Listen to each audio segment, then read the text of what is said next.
So yan mga parts.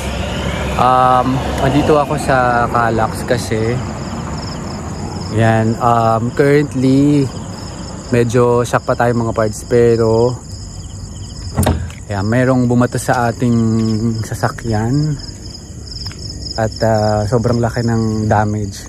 So I think ito mga parts. So ngayon ay siguro mga 7:30 to 7:45 nangyari, pero yun, nagulat na lang tayo parts kasi biglang may tumunog and yan nangyari sa atin. Pero yeah, I know this is hindi pa naman pero this is intentional kasi sobrang lakas ng impact mga parts.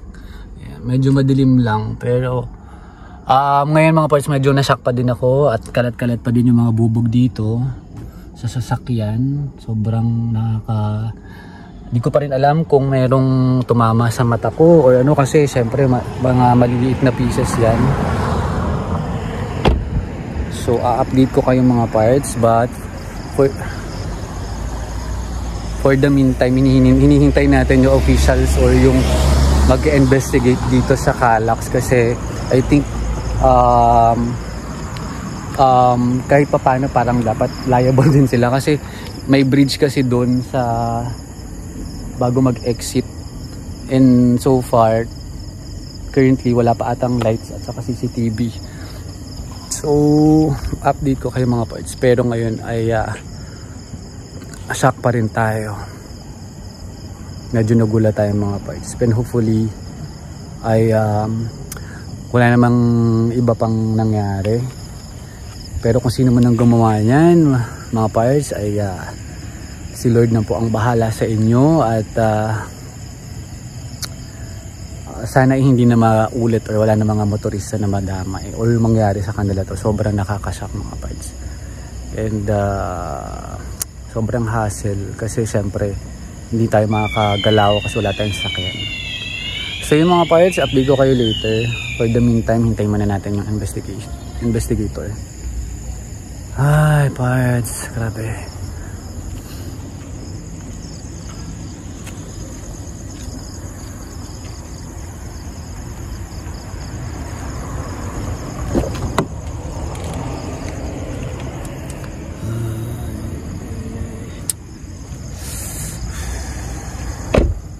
Sa location mismo ang pinangyarihan.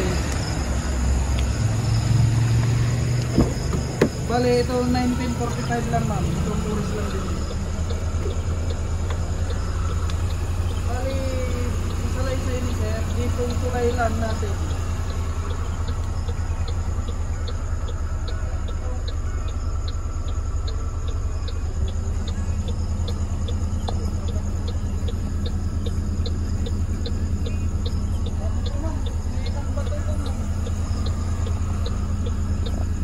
Rin ang gagawing hakbang ni Calax para kay sir. Ay, sa sila. Meron din dati na kung saan sa tabi, likod ng plaza. Hindi namin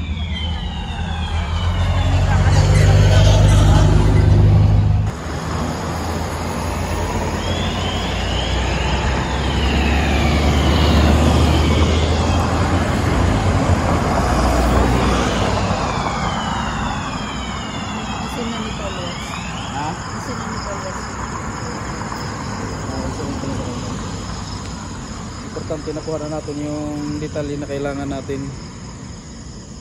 Grabe durog.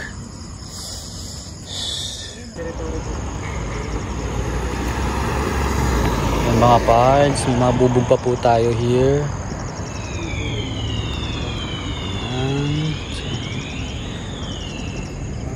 Ano kulay ba?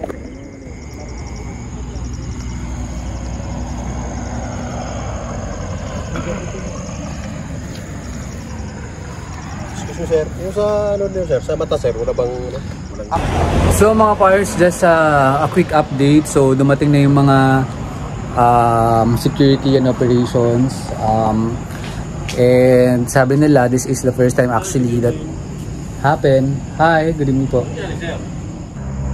So yun mga parts, apparently this is the first time that happened, And ayan, kung makapansin nyo mga parts, medyo nanginginig pa yung boses ko kasi nga I was still in shock.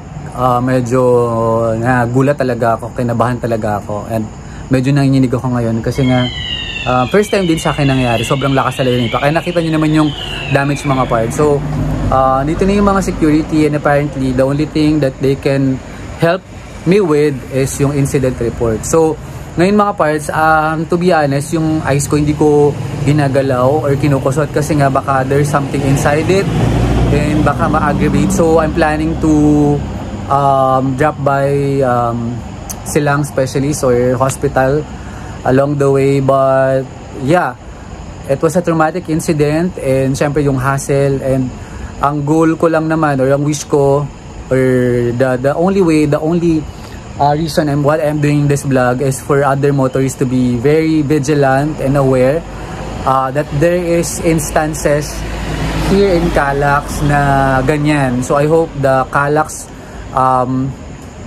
organization or the Calax management will do something about this, because it is not safe for motorists. It is very hazardous, and this supposedly should be a safe zone kasi nga this is a managed or regulated highway. So yun mga parts, and update ko kayo later ulit. So mga parts, lumapit yung quality manager, and to be fair, tinanong naman niya ako kung kumusta ako. Sabi ko, the only thing that's bothering me is yung mata ko, kasi nga I felt like may something sa eyes sa this side, so left side. Ayoko naman na hindi ko maklear kasi syempre matutulog ka, so parang delikado. So inintay ko ngayon yung emergency response team nila, and yung incident report that Calax will be providing me, kasi so far that's the only thing that they can give me as of the moment. They asked me if I want to blatter, but unfortunately mga parts, parang what's the point, kasi there's no CCTV, there's no that part of Calax that where the incident happened is dark, wala siyang ilaw, hindi pa siya lighted. So maybe because that's one reason why yung mga masasamang loob na tao are doing this, kasi nga they felt that they will not be caught kasi wala namang CCTV or wala din namang ilaw in that part of Calax. So my only wish is for my eyes to be clear, na safe, walang complication whatsoever. And then of course this will be a huge hassle for me because I work in BGC and I traveled almost every day going in and out of Calax, and kahit pa paano may trauma yun mga parts. Syempre I know for other people or for those mga parts natin dyan that also that this happened to them, there is this will be a traumatic incident, and not only here in Calax but syempre diba habang nagde-drive ka, you'll be paranoid if things will happen again. But yeah, please pray, mga parts, please pray for me that nothing will happen to me, or for maklear yung eyes ko, wala namang masyadong damage if there will be, pero hopefully none, and mapaayos kagad natin yung Ford territory natin. I also called my agent in Ford Alabang, si Irene. She helped me naman, but unfortunately insurance is not answering, maybe because it's too late na. Pero yeah, sabi mga parts, that will be my update. Pero pagdating ng emergency response mga part, try ko ulit kayong i-update if kaya ko pa or may battery pa ako, but that's it. So mga parts, ayan yung location ko, Aguinaldo exit. It's 9:21 PM. And the incident happened around 7:30 to 7:45, and I'm still waiting for the emergency response team and the incident report. So hopefully they'll be coming soon.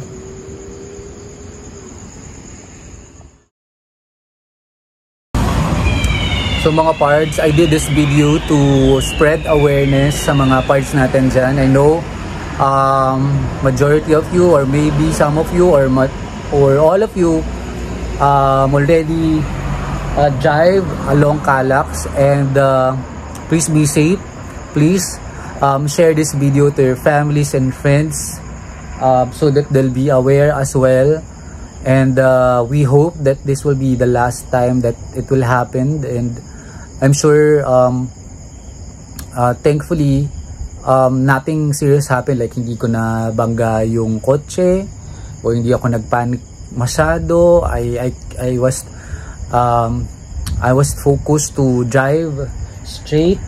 Wala akong kasabay na motorist along the highway, so that baka nagkaroon pa ng collision or whatsoever. But yun na lang siguro yung grateful tayo mga pards, at nothing seriously happened. And yeah, if you are driving to Calax, if you will be driving to Calax, if you have friends driving to Calax, or families or loved ones, please be safe. Share this video to them so that they'll be aware. And maybe let's all pray that this will not happen again to any of us. That's all mga pards. Stay safe and healthy. Bye.